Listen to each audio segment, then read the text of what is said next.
cara que brilha lá na ESPN, nos ESPN. canal Disney, agradecer Sim. sempre o pessoal de lá, muito... Pozão, João, Plihal. Eles estão me devendo, porque o primeiro que eles liberaram para fazer a resenha foi o Edu Menezes. Foi a primeira audiência negativa que teve no YouTube. Os caras, eles viam... Inverteu. Inverteu. Aí eles agora estão liberando os bons, então sempre... Tá gostando de fazer? Você tá há quanto tempo lá já? Pô, olha, assim, quando eu cheguei na ESPN, eu achava que eu ia ficar 6 meses, assim. A Vivi fala, minha esposa falava assim, amor, o pessoal não vai aguentar você por 6 meses pelo que você falou, né? Eu achei que ia ficar 6 meses. Eu sou um cara, eu sou o cara que eu falo o que eu penso, que eu, enfim, não sou preso a ninguém, né? Eu falo aquilo que eu acredito que seja bom de eu passar, mas esses 6 meses aí estão indo para 11 anos, eu renovei mais 2 anos lá agora, acabei de renovar. Então, assim, se a gente conseguir levar o contrato até o final, serão 13 anos na casa, cara. É muito legal, Ale. Lembro que a gente trabalhou, né, juntos lá, enfim, a gente fazia alguns eventos, né, que a gente vai falar um pouco sobre também, mas assim, é uma coisa que eu tenho muita saudade, cara, sabe, que a gente trabalhava, a gente se divertia, a gente representava a ESPN também nos eventos, né, e a gente sentiu o quanto a turma gostava do nosso trabalho, cara, mas é isso, assim, um cara que chegou para ficar talvez 6 meses, eu achava que ia ser mandado, eu fiquei um período que toda semana eu achava que eu ia ser mandado embora, mas enfim, o pessoal conseguiu me entender, a gente conseguiu criar um respeito ali dentro, né, e eu também respeito muito as pessoas que estão lá, seja a direção, seja os comentaristas, eu falo isso, né? Eu tenho um sentimento pela ESPN desde o segurança da rua, né? Que é o cara que pega a gente no carro ali, que pega a gente de madrugada e vai até a nossa porta para que a gente, volte para casa, até o alto escalão lá, é um ambiente que eu gosto demais, sou respeitado e tô feliz pra caramba nessa nova função. Que bom, porque tem uma coisa do ex-jogador, né, que muita gente não... É o seguinte, se o cara teve uma carreira, uma boa carreira, você teve uma ótima carreira, se você não fez nenhuma loucura, assim, na parte financeira, assim, das tuas coisas, e não separou, você 50-50 pesa. Você, teoricamente, você não precisa daquele, do dinheiro do teu trabalho. Sim. Você pode ficar, se você quiser, você podia ficar. Exato. E você faz porque você... Eu faço porque eu gosto. Você achou lá, né? Exatamente, eu me encontrei, Ale. Eu, assim, quando eu pensei em aceitar o convite, a gente tem um ambiente no futebol muito bacana, né? E aquele dia a dia, ele é um ambiente que... Da resenha, vestiário. Ele é algo que eu sinto muita falta hoje em dia. E aí, quando eu parei de jogar, eu prometi para mim mesmo que eu só faria algo que eu tivesse quase o mesmo prazer, assim. Qual é? O de eu sair da minha casa, pegar 1 hora, 2 horas de carro e eu me sentir feliz por estar indo, entregar o que eu tenho que entregar e voltar feliz para casa. Legal. Eu achei que isso não ia acontecer, sabe? Eu achava que o meu prazer estava no futevôlei, né? Que a gente joga bastante. Então, assim, quando eu parei, eu joguei meu futevôlei, fazia minhas peladas, e eu falava, bom, não quero fazer mais nada. É isso que me dá prazer. Tá com os meus amigos, né? Tá com um ambiente bacana, fazer o que eu gosto, que é praticar esporte. Mas aí, enfim, veio o convite da ESPN, cara, e eu comecei a sentir isso. No começo é muito difícil, né? Porque tem uma barreira que tem que ser quebrada do ex-jogador, né? Que tem que criar um respeito dentro da emissora, enfim, com profissionais, jornalistas, né? Enfim, eu consegui quebrar essa barreira, como eu falei, consegui adquirir respeito pelo meu trabalho. Hoje eu sou um cara, respeito a todos lá dentro, mas também sou muito respeitado e eu sinto isso, cara. Quando eu saio de casa, por exemplo, a gente faz o resenha da rodada segunda-feira, 11 da noite. Pô, 11 da noite, cara. Eu fico esperando a segunda-feira para eu poder, né, pegar meu carro, saber que eu vou encontrar com o pessoal amoroso, Lugano, Silas, enfim, Luizão, Fábio Santos, a gente vai jantar, bater papo e vai fazer o programa. Então eu tenho esse prazer, eu saio de casa feliz pra caramba, eu acho que a maioria das vezes quando eu vou pra ESPN eu entrego aquilo que eu quero entregar, eu deixo o meu recado lá daquilo que eu vi, sobre a rodada, sobre o futebol, e eu volto para casa feliz, cara. É por isso que, enfim, esses 6 meses aí estão se transformando aí em talvez 13 anos. Ah, que legal. E a gente percebe isso no ar. Quando você está no ar, a gente percebe. Eu agradeço. Olha, o Vampeta teve uma ideia. O Vampeta, a gente está aqui na R3 Team. Sim. R3 Team no CT aqui, muito bonito. O lugar é lindo aqui. Lindo, lindo. Para quem ama esporte, isso aqui é lindo demais. Mas o Vampeta, ele não deve continuar com a gente. Por quê?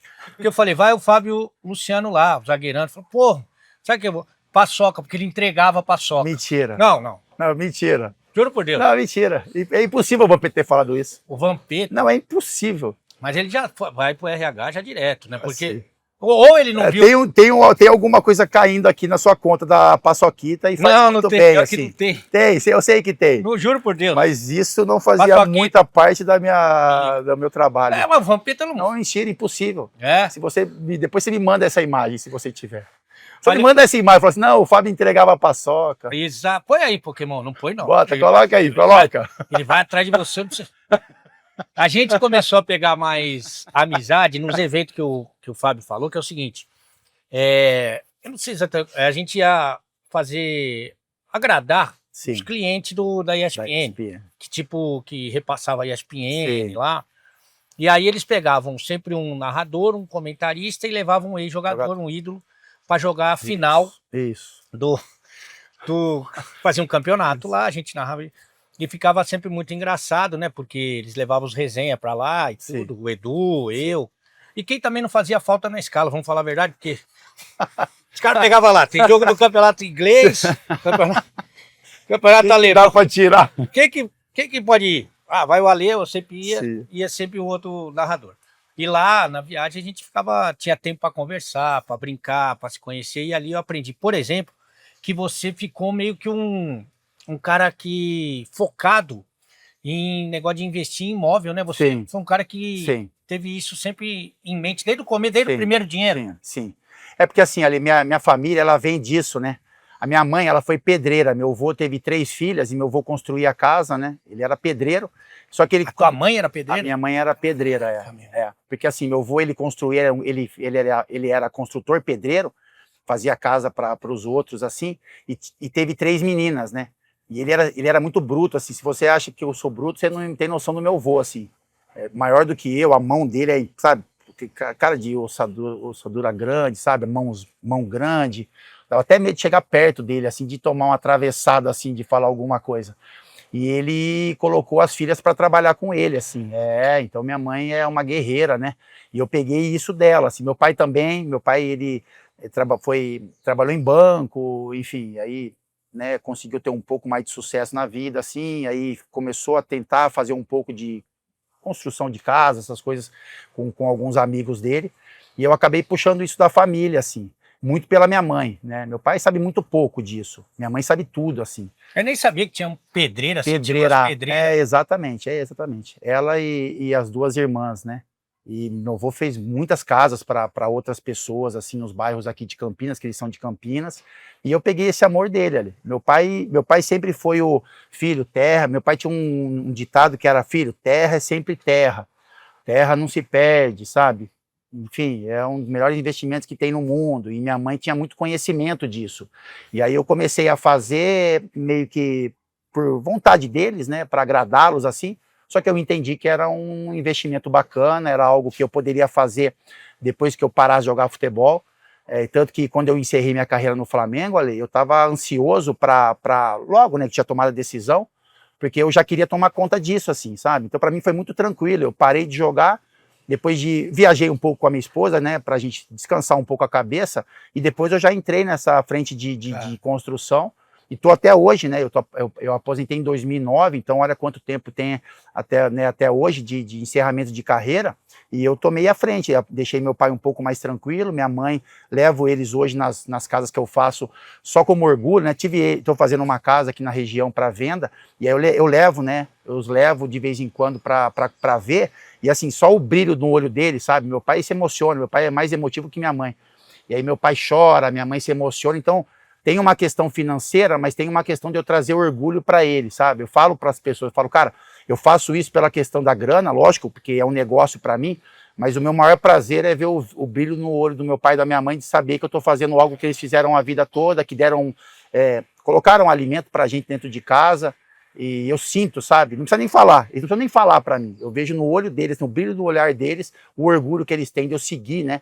Isso que vem um pouco de família, que vem do meu avô, enfim, da minha mãe, e é uma coisa que eu quero fazer para a vida toda, até eu ter saúde também, porque financeiramente é muito bom, eu tenho certeza que traz algo, um sentimento muito bom para eles. E tem uma vantagem também, né? Quando você leva a sua mãe nessas obras, você usa o trabalho dela sem pagar, né? Porque ela ainda faz Não faz. Não levanta o muro, nada? Não faz, mas ela é assim, minha mãe é uma pessoa que ela olha a 10 metros de distância e ela percebe se o piso está mal colocado, Caraca. se o esquadro, né, se está fora de esquadro. Então, às vezes eu levo ela, não falo nada, assim, eu só fico andando meio atrás e ela fala, filho, tá bem feito aqui, né? Aí, sabe, filho, esse piso aqui, sei lá, me chamou um pouquinho a atenção. Olha. E aí eu chego na segunda-feira, eu levo esse final de semana, aí eu chego na segunda-feira, o que ela elogia, eu elogio, porque eu sou um cara que eu critico e elogio com a mesma força, sabe, Alê? Eu, assim, se eu tiver que criticar alguém no futebol, eu vou fazer, porque é meu trabalho, mas eu tenho o mesmo prazer de elogiar. Eu posso criticar no domingo, na quarta-feira eu tenho o mesmo prazer de elogiar. E é o que eu faço nas minhas casas, assim, sabe? Eu elogio, quando o profissional merece, eu elogio, eu faço ele se sentir muito bem, mas quando ele faz uma coisa errada, eu tenho a mesma força de cobrança, assim. Então as coisas funcionam muito bem, porque não é nada pessoal, é com relação a trabalho, né? Então, assim, você trabalha bem, você vai ser elogiado.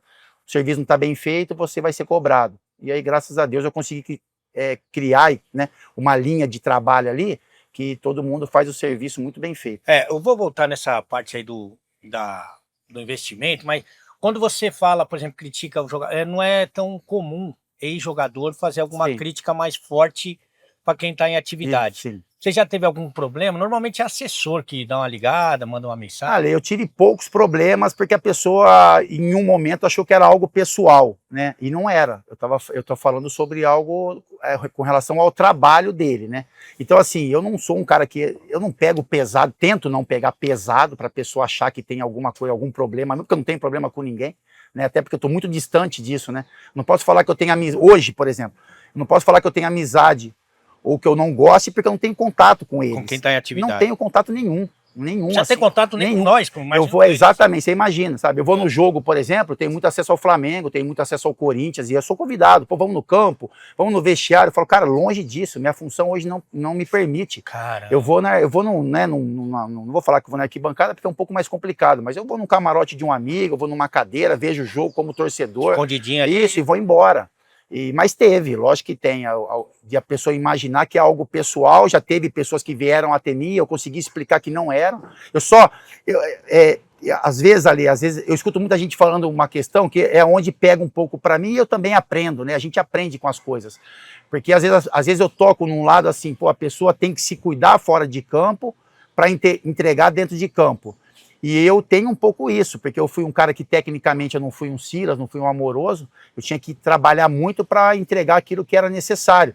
E eu me cuidava muito também. Então, a minha maneira de ver o futebol, eu sei que as pessoas, outros têm outras maneiras de enxergar, né? Tem gente que, o Vampeta é um deles. Pô, o Vampeta saía anoitado, caramba, e entregava pra caramba. A minha linha não, a minha linha era, se eu não dormisse 10 horas da noite, no outro dia eu não conseguia andar. Então eu trago isso também, porque é uma experiência minha, eu falo pelo aquilo que eu vivi, não pelo que os outros viveram. Então eu pego um pouco no pé disso, pô, se você não se cuida, se você abusa da noite, se você abusa de uma bebida, se você não se alimenta bem, isso vai ter reflexo hoje ou talvez no futuro para você. Conta chega. E às vezes os jogadores, alguns se incomodavam por isso, assim, sabe? Pô, tá preocupado que eu faço fora de campo. Não é, tô preocupado dentro do meu trabalho, o que você entrega, mas eu sei que o que você entrega em campo, algumas vezes, ou muitas vezes, tem relação com a sua vida extra-campo. Mas, enfim, aprendi também, agora estou tentando olhar muito mais para o campo, né? Então, assim, beleza, a pessoa tem aquele, né, aquele ambiente criado para ele fora, tudo bem, aí eu vou olhar só para o que ele entrega dentro do campo e aí eu vou analisar com relação a isso. Mas é um aprendizado, né, cara? Eu tenho 51 anos, indo para 51, mas eu, né, tenho desejo de aprender, sou um cara que não tenho vaidade de achar que eu sou dono da razão. E, enfim, eu tô conduzindo minha carreira como comentarista dessa forma, e, enfim, eu acho que eu não sou um cara polêmico, eu fujo até de polêmica, só que eu tenho que pontuar aquilo que eu acredito que tem que ser pontuado, mas aprendo também muito com algumas situações. Você viu que você foi citado, né, o Vampeta? Você foi citado porque ele não... Você viu a carreira do cara, dormia 10 horas, tudo você vem falar que ele entrega paixão. Isso é impossível. Aí pegou mal pra você. E ele foi um cara que eu aprendi também. Porque até contei essa história para uns amigos aí esses dias, porque o Vampeta era um cara que às vezes a gente jogava, né, e tinha a liberdade de poder sair depois do jogo e voltar no outro dia para pegar um voo, ou tinha um horário que a turma ficava batendo papo na concentração, e eu era muito jovem quando eu cheguei no Corinthians, e o Vampeta era um cara que ele, mesmo sem querer, me ajudou demais, porque às vezes eu ia, depois do jantar, por exemplo, eu ia querer ficar batendo papo com os caras, até um horário um pouco mais tarde que o café da noite, e ele falava pra eu ir pro quarto, ele falava, ô, Fábio, vai pro quarto, cara, que amanhã você tem que correr pra caramba aí, entendeu? Isso aqui não é lugar pra você. Às vezes liberavam, né, depois de um jogo, e aí, não que eu gostava disso, mas às vezes eu achava que era importante estar junto com a galera. E ele falava, Fábio, não, vai dormir, porque você não tem idade, enfim, tá sendo convocado pra seleção, por exemplo, estava muito isso dele. Pô, você tá jogando, você tá sendo convocado pra seleção, isso não é lugar pra você, sabe? Você tá formando sua carreira, você não é como a gente aqui, que já são caras mais cascudos. Então, assim, tinha um cuidado dele, eu agradeço muito. Você vê, e eram caras que tinham uma relação um pouco, tipo Marcelinho Carioca, o Vampeta, o Dinei, são caras que nessa minha formação ali no Corinthians, que, né, você chega em um time bicampeão brasileiro, campeão mundial, enfim, teve esse cuidado, essa preocupação dos caras de, tipo, a gente tá fazendo uma coisa que talvez não seja bom para você nesse momento, sabe? De você construir sua carreira aqui no Corinthians e você ser convocado para a seleção. Então, cara, esses caras foram são, né, até hoje importantes pra caramba na minha vida. Eu não sabia, não. Exatamente. Eu sei que a gente brinca sempre que o Fábio não bebe, não come besteira, não gosta de samba e... Não, eu não bebo, né? Qual que é a outra? Não bebo. Não come besteira. Não come besteira, isso, exatamente. E eu respeito o samba. Tudo bem, respeito pra caramba. Não é, eu sou sertanejo, né? Eu sou do interior. E também nunca traiu a esposa. Então você não tá no nosso ciclo. Não tá no seu, no seu, agora a gente conversou que eu tô no seu ciclo agora. Agora eu tô porque bem. Só falta tirar a bebida, a besteira tá se alimentando bem, porque você tá fininho. Você já teve bem pior com relação a isso. Obrigado. Hoje você tá um cara que já forma-se pró. Como a gente fala, eu sou mais disso. Isso, exatamente. É só bebida que falta para você agora. E uma outra coisa que eu vejo você batendo muito, e essa aí eu sou testemunha, que é com relação à liderança, né? Um líder, a importância de um líder. Você foi um líder monstruoso, talvez até na mesma, você que pode falar, na mesma proporção que você jogou muito bem, você era um líder que protegia, que ia no meio dos caras, da imprensa, o caramba, né? Olha, eu aprendi bem, né? Eu tive bons professores. Eu não vou falar que eu sempre fui isso, porque não era, né? Eu tinha os meus princípios, aquilo que eu acreditava. Mas, por exemplo, na Ponte, eu tive o Ronaldão, né? O Ronaldão da seleção, campeão do mundo, como capitão, assim. Então ele falava, eu obedecia, sabe? Eu acho que falta um pouco isso também, né? Os mais jovens... A hierarquia. Exatamente. Ele falava e eu obedecia, assim. Eu brincava um pouco, né? Tem algumas brincadeiras que eu fazia com ele, depois que eu tomei essa liberdade, que eu entendi que ele era não só um ídolo para mim, um exemplo, mas também era um amigo.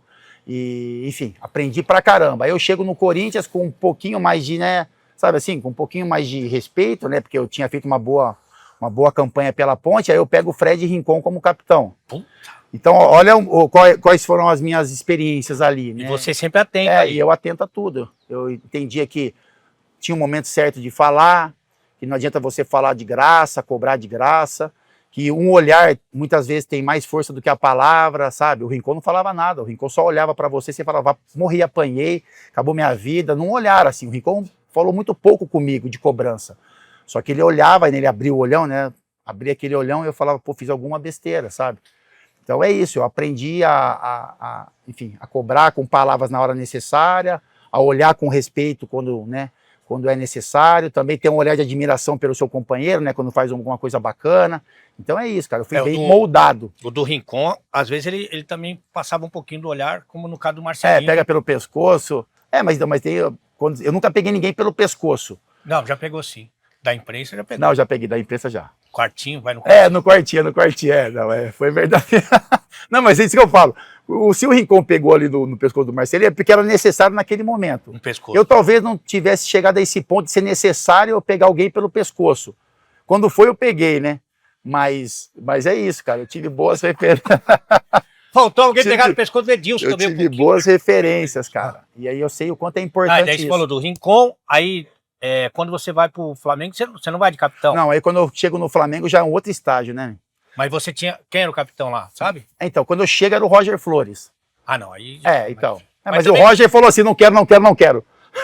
Fica pra você. Mas você sabe que o cara inteligente, você é um cara inteligente, ele aprende também com as coisas que você não faria, vamos Claro que sim. O que eu faço, que é o contrário... Claro que sim. Eu peguei isso aqui, que acontece durante muito tempo na minha vida, dos 18 até os 27, Ah, eu falando de mim que ninguém quer saber. Não, eu quero saber, sim. Eu era jogador de futsal profissional e era treinador das faculdades, né? Fiquei 23 anos de treinador.